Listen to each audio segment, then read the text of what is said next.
So if you missed my community post, I just want to go ahead and say that I'm doing a garden tour live today because my computer broke and I couldn't edit my video.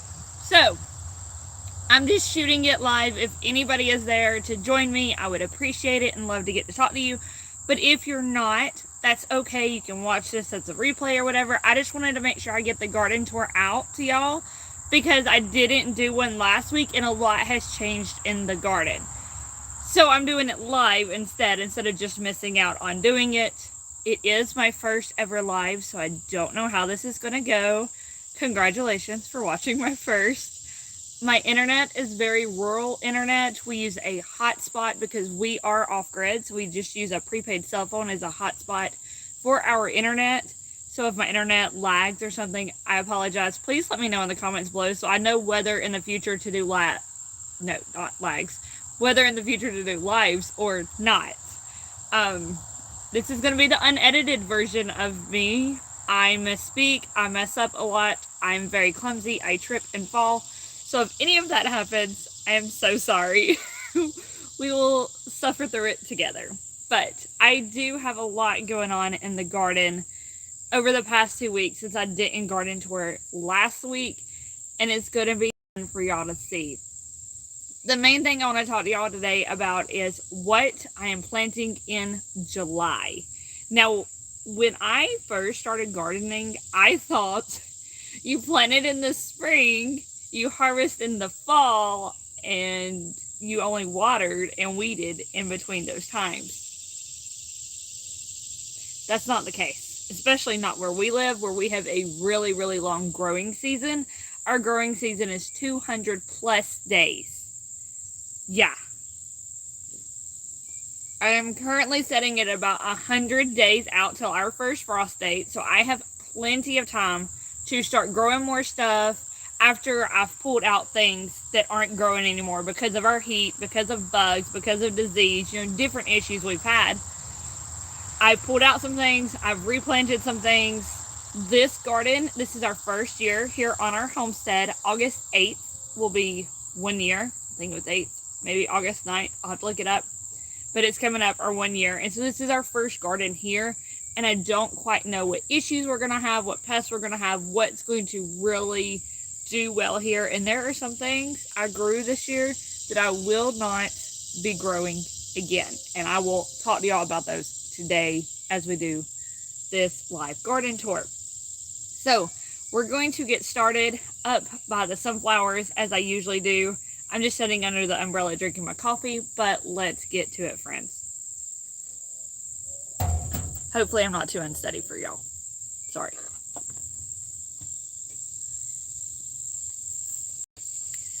Okay, a little bit different than holding my camera. But as you can see, my sunflowers here. Ooh, maybe you can't see. There's one. Look at these beauties. Look at these heads. This is ridiculous. This one sunflower has 1, 2, 3, 4, 5, 6, 7, 8, 9 heads on it. 9 heads. Look at this. Oh my goodness. That's crazy. Now my other sunflowers over here in this bed over here, these are Russian mammoths, where those are just mammoth sunflowers. And these only have a single head. I'm sorry, Mr. B. We didn't mean to interrupt you pollinating. Sorry. He was not happy with us. These only have a single head. The heads are bigger. I'm hoping that means the sunflower seeds are going to be bigger as well. But they only have one head. I will always grow sunflowers in my garden because they are fantastic for rabbit feed, and that's what a lot of my garden is for. But I don't know that I will grow the multi-headed variety. Again, it's beautiful, but they droop. All the heads don't form at the same time, so some are small and some are big, and some are really drooping and pulling down the small ones. And I like this variety better. I'm not a big fan of them being so tall though, because they all start bending over. Like, can you see how this has gone crazy? Like, well, hello, welcome. You were my first friend to join me. Hi. I'm just going over everything in my garden and what I am growing in July. So, I'm glad I have somebody here to talk to now.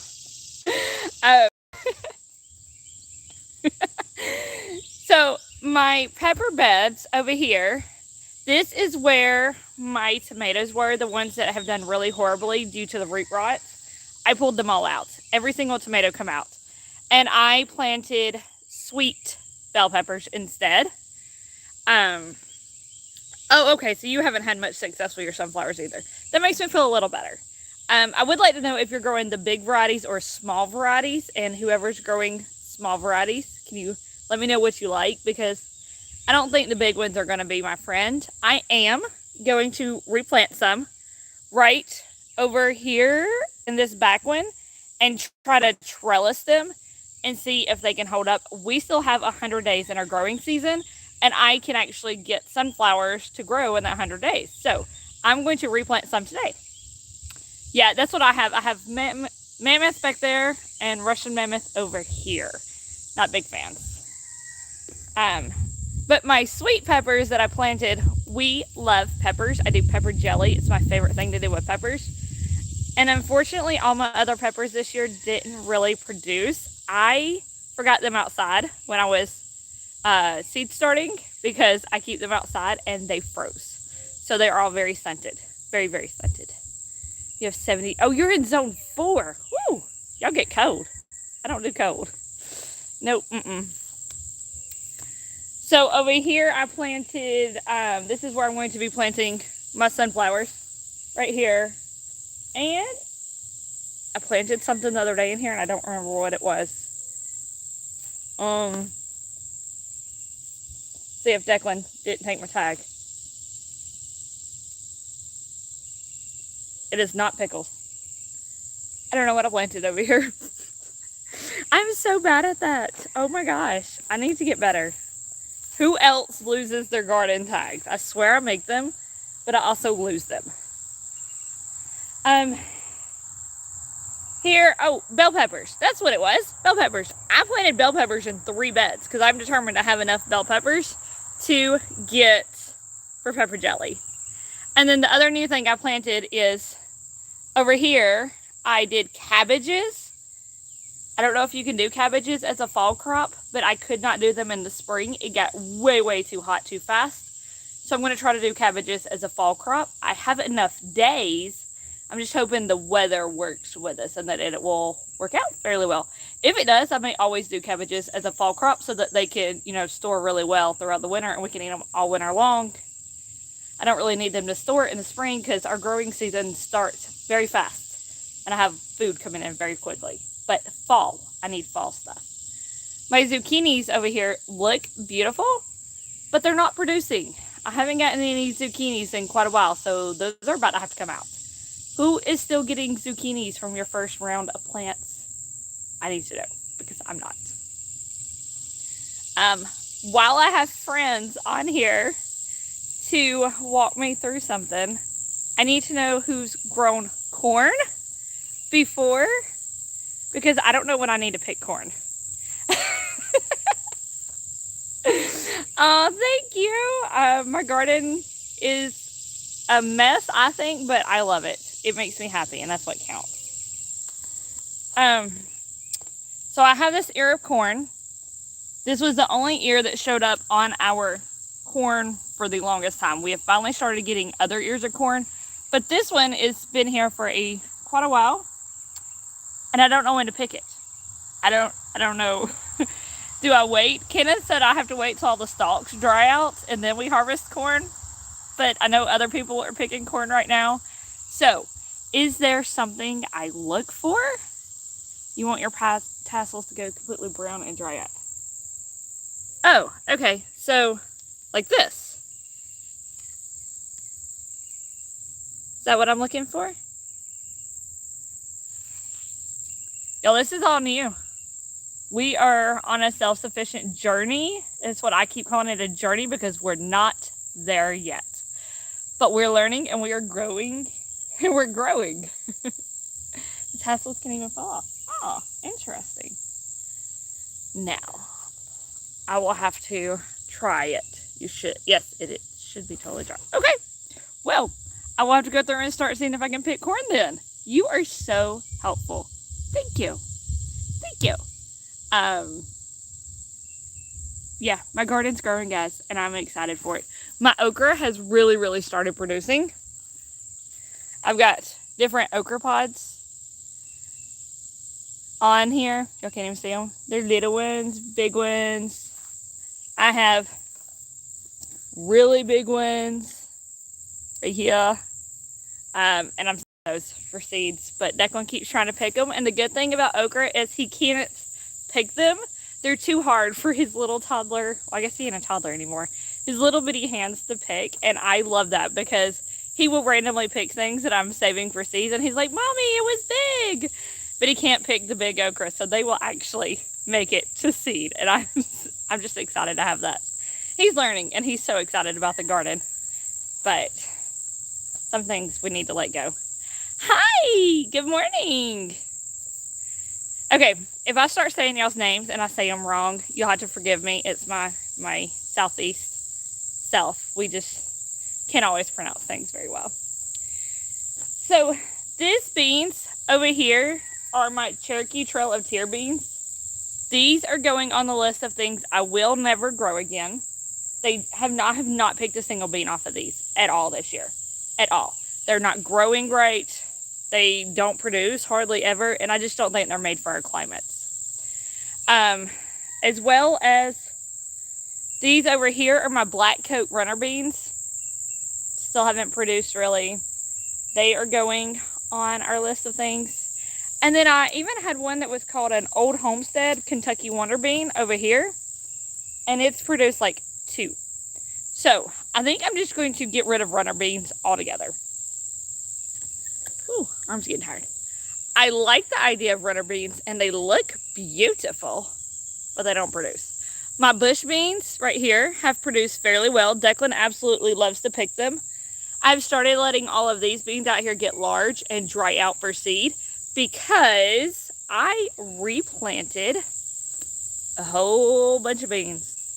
Over here in my potato bed, I've got 3 rows of beans. I did wax beans, royal burgundy beans, and blue lake beans. Huh, good to know. I haven't tried the rattlesnake beans yet, so I've heard those are good for the heat.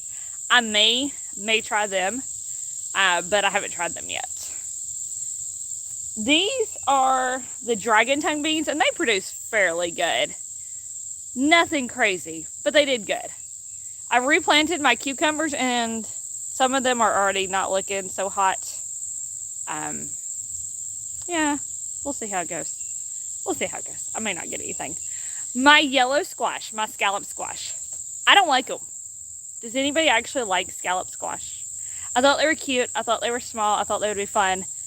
But they're just not very good. They don't have a very good flavor. At least mine did. I didn't like them. So those are on my list of things to never grow again. Are these the purple beans you're talking about, or do you have different ones? These are Chinese red noodle beans. These things produce like crazy, but I won't grow them again anywhere. Oh, that's good to know. I like that. I like beans that will produce all summer. These Chinese red noodle beans have produced like crazy for us, but I don't like them. We don't like to eat them. Okay, yep, these come from Baker Creek also, but I've seen these on Jess's vlog, and they looked so beautiful that I thought I would grow them, and nope, not been our favorite. Kenna don't even like to eat them, so I've tried them as like fried beans. I've tried them in stir fry. I have tried them several different ways, and I just don't like them. And I've tried to let them just dry out on the vines and see if I like the seed pods out of them and not the actual bean. But they don't ever get big enough to do anything with them either. So I may have a lot of seeds left because I've stopped picking them. If anybody wants to try them, let me know, and I will send you some of the seeds after they dry on the vines, and you can have them for free and see if you like them. I'm just not a fan. So I think from now on, all of our beans are probably going to stay as like bush beans. That's what we're going to do, bush beans. Okay, let me see if I can pull up y'all's comments. Oh, I don't know how to do this. Okay. Cowpeas. What are cowpeas? I've not heard of cowpeas. Oops, sorry. Noodle beans were not your favorite either, gardeners. Okay, well, I'm glad I'm not the only one. They just have a weird, it's not like a weird texture. They just don't get soft enough like you would think a bean was when you cook, and I just didn't like the flavor.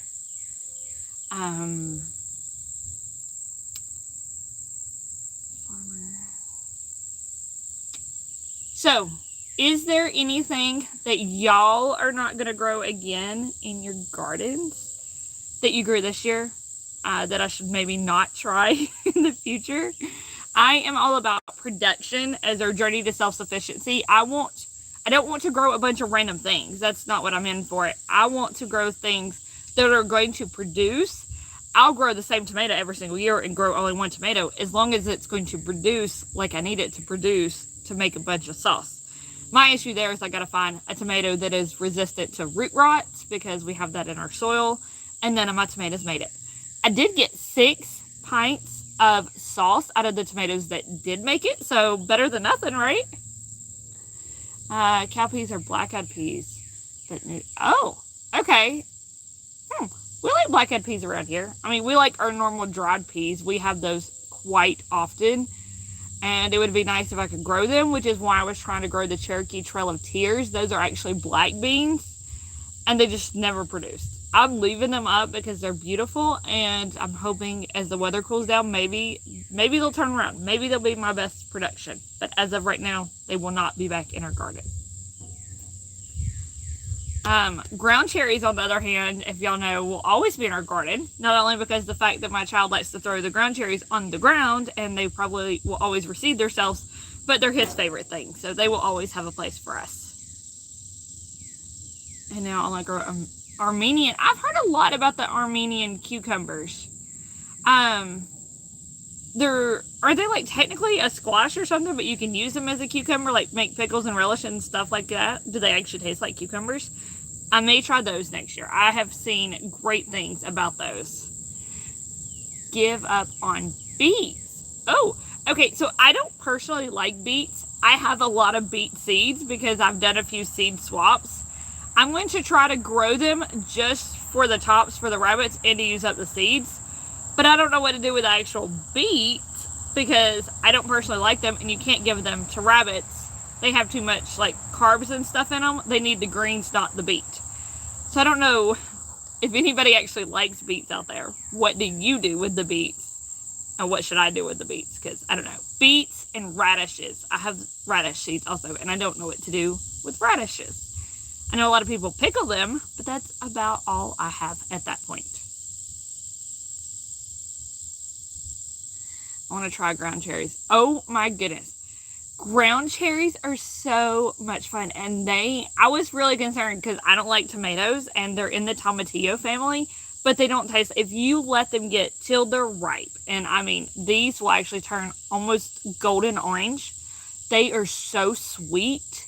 It is not like eating a tomato at all. It really reminds me of eating like a juicy, almost like a pineapple. It was so good. Pickle them. Pickle the beets, or pickle the radishes, or pickle both.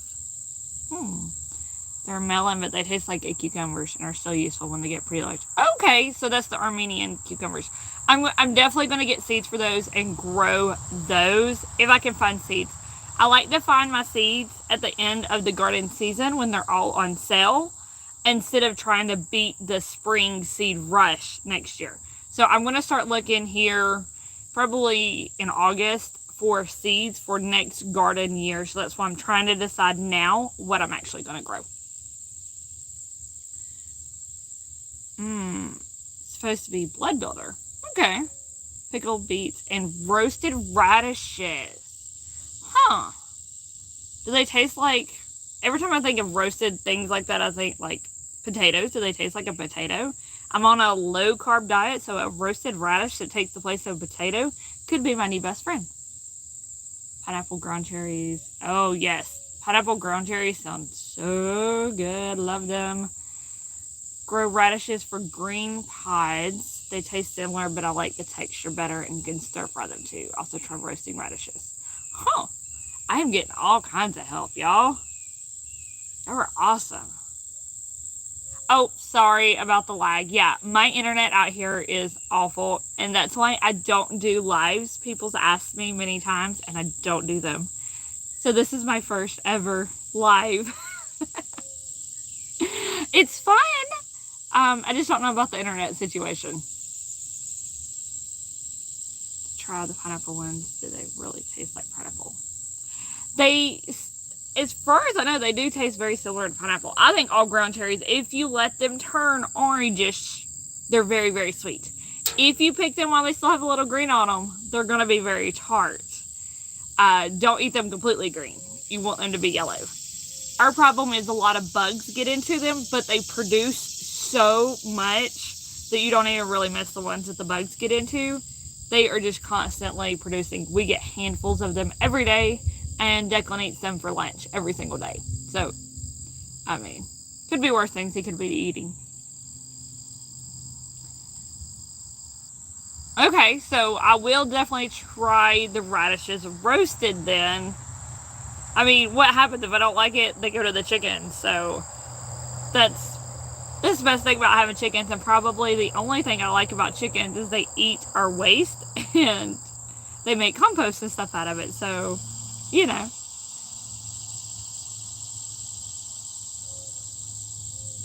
Oh, I'm glad you're having fun. I'm having fun too. I like it. I like being able to actually talk to y'all, if that makes sense, about our plans of what is going on in the garden and what y'all have had success with versus what we've had success with. So that makes it a lot of fun for me.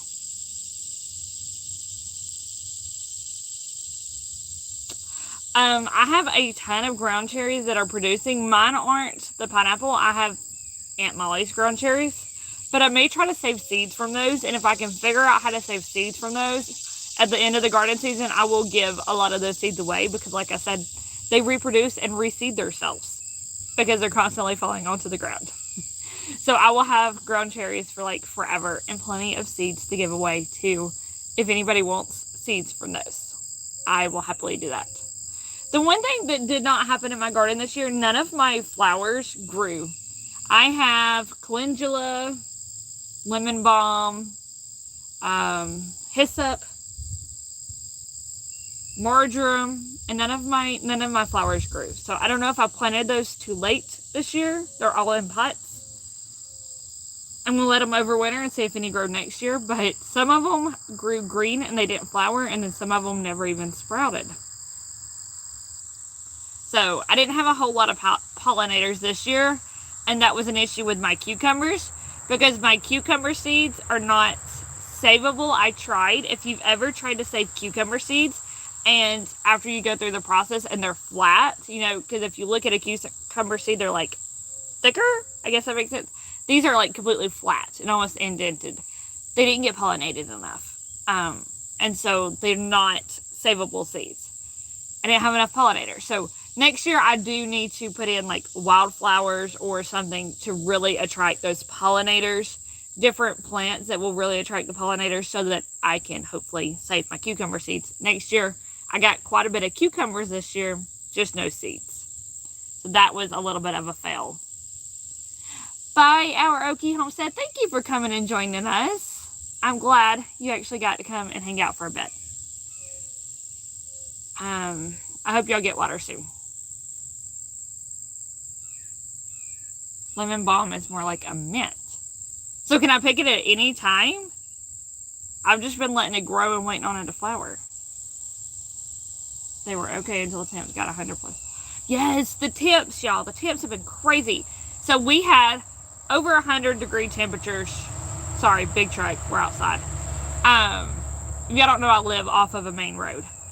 But we had over 100-degree temperatures and no rain in sight. And now we're having like small rainstorms every day. Not even enough to, we probably have not had even a total of 1 inch of rain in 2 weeks. It's literally just like a drizzle every single day, and our temperatures dropped, which is really, really weird. We are below average on temperatures right now. We've been sitting in like the 70s and 80s, which I'm thankful for since we don't have AC, but it's really confusing my garden, I think. It was just get used to the heat, and now we've cooled down. And it's not going to last. It will be hot, hot, hot again soon, and everything will fry.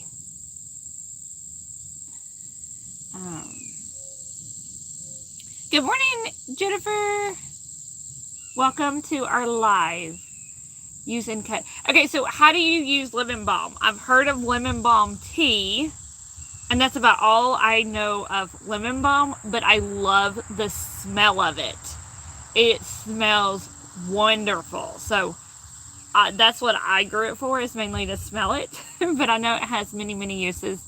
And I will be drying it as it grows if I can. My basil that I dried did perfect. My blue spice basil, it dried perfect. I've ground it up. It's perfect. My stevia, I dry it and use it in my coffee, and it's doing fantastic. It is beautiful. The stevia plant. If you did not know that you can grow stevia, you can grow it from seed, which is really hard. That's what I did. Or you can grow it from cuttings, which is what I plan to do in the future because it's easier. But this is my stevia, how big it's gotten. You pinch it like basil and it produces more heads for you that branch out. And so I've got several heads going on here. And they get tall and they get big. And I can root the cuttings and keep producing. And one day I will have an entire field of stevia to replace our sugar needs. So that'll be cool. I don't do bees. I'm scared of bees. A lot of people ask me if I was going to do honey. I'm actually scared of bees. I will eat everybody else's honey because I love it, but I'm not growing it. I'm going to do stevia instead. It doesn't sting me.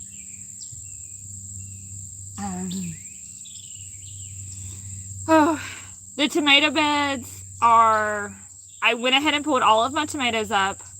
I'm going to be planting sunflowers in one because sunflowers can help pull toxins and stuff out of the ground, and we're going to give that a try. I have not found anything other than people telling me to like pour peroxide or boiling water on there just to kill everything in the bed. And I couldn't even try anything like that until the end of the year because I have other plants in those beds. So no idea. Next year we're going with root rot resistant tomato types and hoping for the best. But I did lose all of my tomato plants. I have pulled up every single tomato plant in my garden. I don't have any left.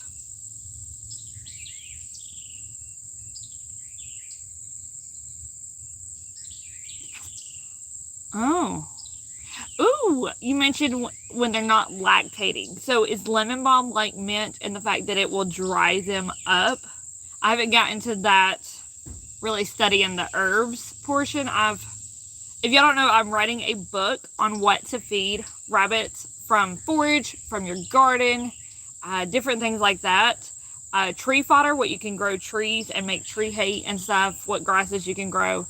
That book will be coming out in October. I'm hoping to release it at the Farm Where You Live event where I will be speaking on the topic. And I'm going to have a booth there and everything set up here in South Carolina if any of y'all are nearby. But I am super excited to get the book done. I have not written the herb section yet, but lemon balm will be in there. Mint, however, I did a rabbit trivia on this the other day. Do not feed mint to lactating rabbits. It will dry them up pretty quickly. I'm glad you're excited about my book. I'm so excited to write it. I spend a lot of time working on it every single day, and it's just amazing. Yes, I can grow tomatoes in pots. Last year I grew them all in 5-gallon buckets. Next year I may try that as well, and we are going to do our potatoes in pots as well, probably grow bags, because I have garden voles that ate my potatoes this year, and I did not get much of a potato harvest because of it, which is very sad. But I'm hoping they don't mess with my beans that I planted in that bed. We'll see. But next year, all of our potatoes will have to be in grow bags. And I will probably do some tomatoes in grow bags as well. Oh, I know. I was so excited. We eat a lot of pasta sauce. So I was very, very excited for the tomatoes. And I grew a lot of paste tomatoes. And it was kind of disappointing. I'm excited that I got any sauce out of it. I did put up 6 jars of pasta sauce. And that's better than nothing. I expected nothing. So I will take what I can get at this point. Yes, last year in 5-gallon buckets, they did awesome. My peppers and tomatoes thrived. And we are new to our property. I don't know how many of y'all have seen our story, but we used to travel full time in our RV.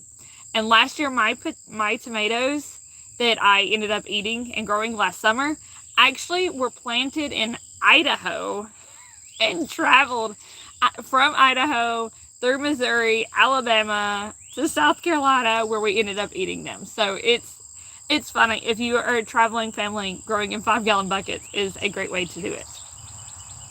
Lost all of my leaf-footed bugs. Oh no! That's crazy. I have seen a few leaf-footed bugs, but we haven't had much of an issue.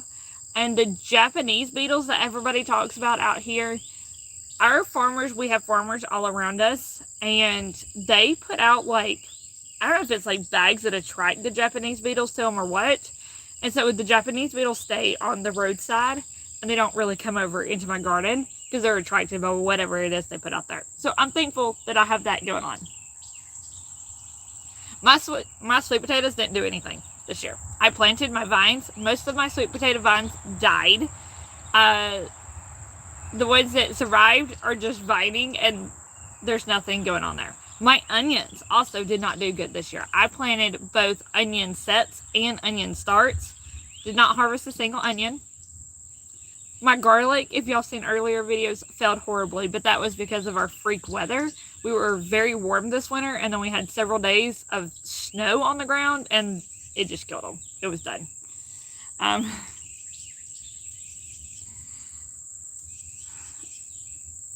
Oh, a handheld vacuum. That's a great way to do it. I didn't think about doing a handheld vacuum, but yeah, anytime I go to the end of our driveway, because we have a lot of like evening primrose and stuff growing down there that the goats love, there's Japanese beetles all over that, but they stay down there and not up here. So I will take that.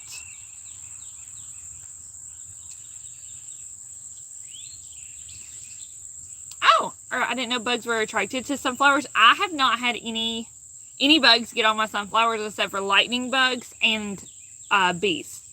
And the lightning bugs basically keep to themselves. So I will take that. But I guess other bugs may get on them, but they're so tall that I can't see anything.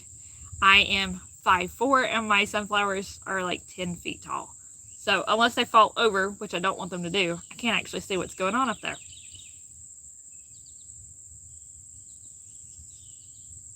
Bugs ick me out.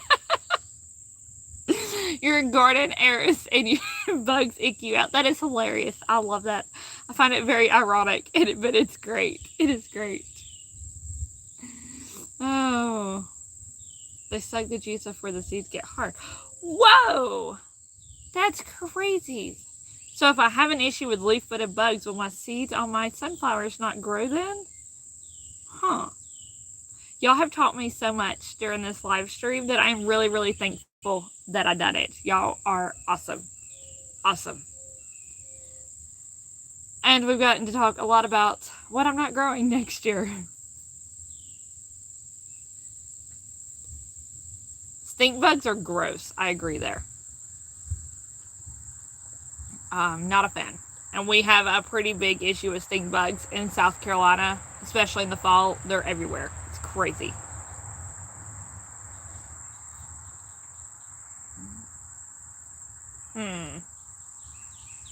Well, even if I don't get to harvest much seeds from the sunflower leaves, if y'all don't know, are a very big fan of, well, they're not a fan of rabbits. Rabbits are a fan of sunflower leaves. So I will always grow them, especially to harvest the leaves off to give to the rabbits. That's all the sunflowers are for anyways.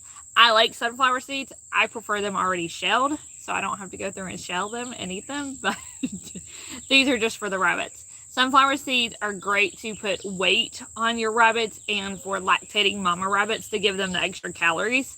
Since we do a forage-based diet, they have to eat more forage to get the calories they need compared to eating pellets. And so sunflower seeds can actually make up that, and they can eat less often or less to make up their calories they need when they're, having babies and feeding babies. Because babies take a lot of milk out of you.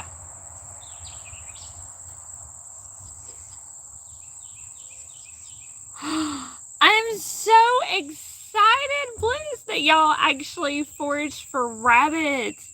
Kudzu is a fantastic rabbit feed, like fantastic.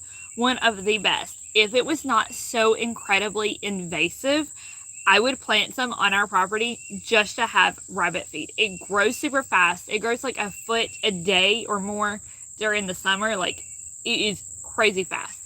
But it is a very, very, very good quality feed for rabbits and goats. So if you have kudzu near you, you are golden. I have not seen any near us. I do keep my eyes out. It grows a lot along like roadsides and stuff. But if I could figure out a way to grow it that would not take over my entire property, I would plant kudzu. It is that awesome for rabbit feed. I am jealous that you have that option available. If you could just pick it and dry it even for winter feed, that would be fantastic for y'all's rabbits.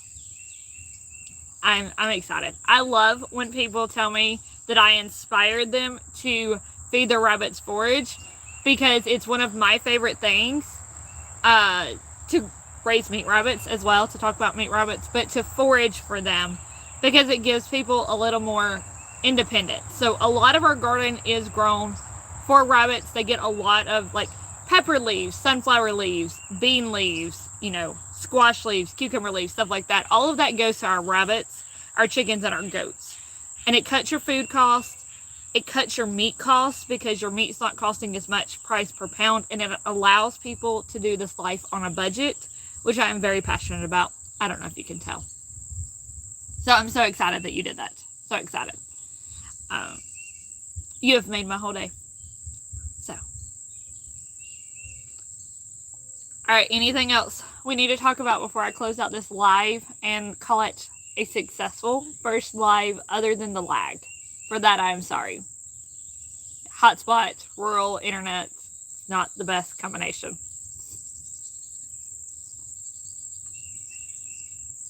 Oh, yes.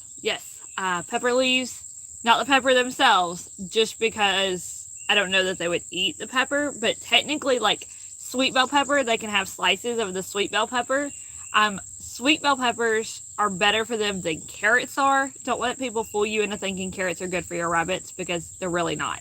But sweet bell peppers are better for rabbits than carrots. Oh yeah, the sun is starting to not like us.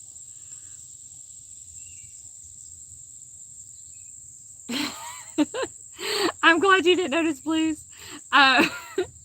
Before we get off, is anybody going to the Farm Where You Live event in October? If y'all have not heard of this, it is in October. It is over, I want to say it's at Barefoot Acres property, I think is the name of the property. I followed them on Instagram and Facebook and stuff. I'm pretty sure that's who it was, and that I'm not confusing it. It's in October. I think it's October 15th and 16th. Go to farmwhereyoulive.com. Check for tickets. It is a 2-day event this time. So Saturday is a fall festival. They are going to have like concerts going on. There's different bands playing, hay rides. I think they're like cooking up some ideas for like different contests and stuff that they can do. It's just going to be like a fall festival, family festival type deal on Saturday. On Sunday is an educational day, and the speakers they have lined up are awesome. Joel Salatin's coming back. Pork Rind will be there. If y'all have never heard him speak, he is awesome. He talks a lot on pork nutrition, and he actually travels to other countries in the world, like Africa and stuff, and teaches them how they can feed their pigs with what resources they have available. He's a great speaker. I've seen him in person many times. He's so good. So Pork Rind will be there. Billy from Perma Pastures will be there speaking. I will be speaking on feeding your rabbits on forage. My friend Farah from the Rutherfords, Wrangling Rutherfords, I think is what her channel is, will be speaking on 18-day compost. Homesteading and Hungry will be there speaking on backyard chickens. I mean, there's going to be several YouTubers, several homesteading educators are all going to be there in October. I will actually have a booth set up so you can come and find me and talk to me, and I'll try to bring extra chairs if anybody needs to sit down and cool off for a bit, because I will have a canopy up so we can sit in the shade if it's still hot. Yeah, I'm excited.